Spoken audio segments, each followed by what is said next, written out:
السلام علیکم، welcome to my YouTube channel. بہت بار ہم سب کو ایسا فیل ہوتا ہے، وائی می، یا اللہ میں ہی کیوں؟ یہ ایسا الفاظ ہے جو ہم سب نے زندگی کے کسی نہ کسی مقام پر اللہ سے بولا ہے۔ یا اللہ میں ہی کیوں؟ یا اللہ میرے ساتھ ہی ایسا کیوں؟ یا اللہ اس کے ساتھ ایسا کیوں نہیں؟ یا پھر یا اللہ میرے ساتھ ایسا کیوں نہیں؟ کیونکہ ہم نے کبھی قدر اللہ پہ یقین نہیں رکھا ہے۔ ہم نے کبھی اللہ کے فیصلوں پر اور اللہ کی ٹائمنگ پر بھروسہ رکھا ہی نہیں۔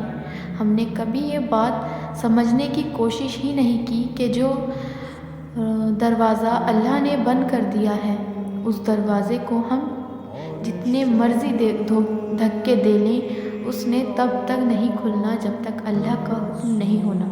اسی طرح جو دروازہ اللہ نے ہمارے لیے کھولا ہے، اسے ہم جتنا مرضی بند کرنے کی کوشش کر لیں، اس نے تب تک بند نہیں ہونا جب تک اللہ نے نہیں چاہا۔ ہم کیا کرتے ہیں کہ جب اللہ ہم پر کوئی ایسا دروازہ کھول دیتا ہے جس سے ہم گزرنا نہیں چاہتے، تو ہم ادھر ادھر بھاگنے لگتے ہیں۔ ہم یہ کوشش کرنے لگتے ہیں کہ کسی طرح سے ہمارے سامنے سے وہ دروازہ ہٹ جائے۔ ہم حقیقت کو تسلیم نہیں کرنا چاہتے اور ہمیں لگتا ہے کہ آنکھیں بند کر لینے سے وہ کھلا ہوا دروازہ بھی بند ہو جائے گا، جبکہ ایسا نہیں ہوتا۔ وہ دروازہ تب تک بند نہیں ہوتا جب تک آپ اس سے گزر نہیں جاتے۔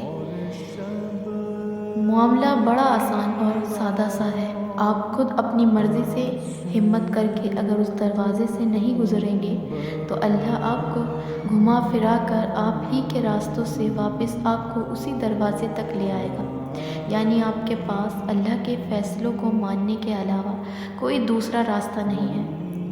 قدرت اپنا رنگ ہر انسان کو دکھاتی ہے، اور اللہ نے قرآن میں بھی کہا ہے کہ میں تمہارے اپنے آپ میں محسوس کراؤں گا کہ واقعی کوئی ایک ذات ہے جو سب نظام چلا رہی ہے۔ بالکل اسی طرح جو دروازہ اللہ نے آپ پر بند کر دیا ہے، آپ اسے توڑنے کی کوشش کریں، آپ اسے زبردستی دھکوں سے کھولنے کی کوشش کریں، آپ اس کے سامنے بیٹھ کر گڑ گڑائیں، آپ اس کے سامنے روئیں، پھر بھی وہ تب تک نہیں کھلنا جب تک آپ اللہ پر توکل رکھنا نہیں سیکھ جاتے۔ میں یہ نہیں کہہ رہی ہوں کہ بند دروازے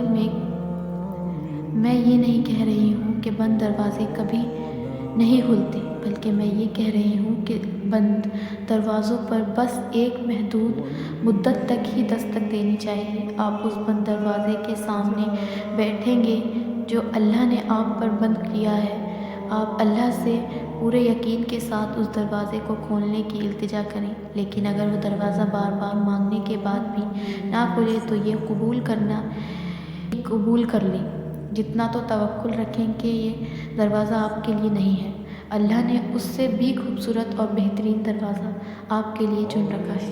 آپ کو بس اس بند دروازے کے سامنے سے اٹھ کر چلنا ہے، جہاں بھی آپ کو اللہ لے جائے۔ آپ نے ضد نہیں کرنی، آپ نے اپنی ساری زندگی اس ایک بند دروازے کے لیے خراب نہیں کرنی۔ جب آپ کو اللہ پہ توکل رکھنے کا کہا جاتا ہے تو اس کا مطلب یہ نہیں ہوتا کہ آپ سے یہ کہا جا رہا ہے کہ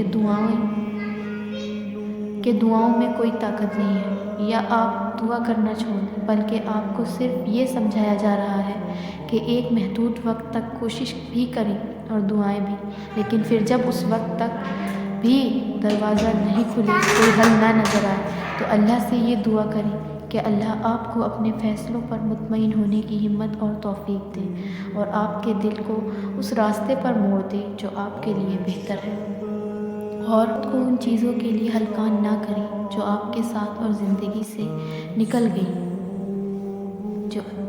اللہ جو بھی کرتا ہے آپ کی بہتری کے لیے ہی کرتا ہے۔ آئی ہوپ آپ سب کو تھوڑا سا بیٹر فیل ہوا ہو، اور کبھی بھی اللہ سے مایوس نہ ہو۔ پلیز اپنے نبی کی سیرت پڑھیں، انہیں تو اتنی تکلیفوں سے گزارا گیا، بلکہ وہ تو اتنے پاک، اتنے شفاق، اتنی بہترین وہ تھے کہ ان جیسا کوئی نہیں آیا، ان پر اتنی آزمائش۔ آخر یہ سب اللہ کے پیارے بندوں کے ساتھ ہی ہوتا ہے۔ بس اللہ پر یقین رکھیں، توکل کرنا سیکھیں اور اپنے نبی کی سیرت ضرور پڑھیں۔ اللہ حافظ۔ دعاؤں میں یاد رکھیں، پوری امت کے لیے ضرور دعائیں کریں۔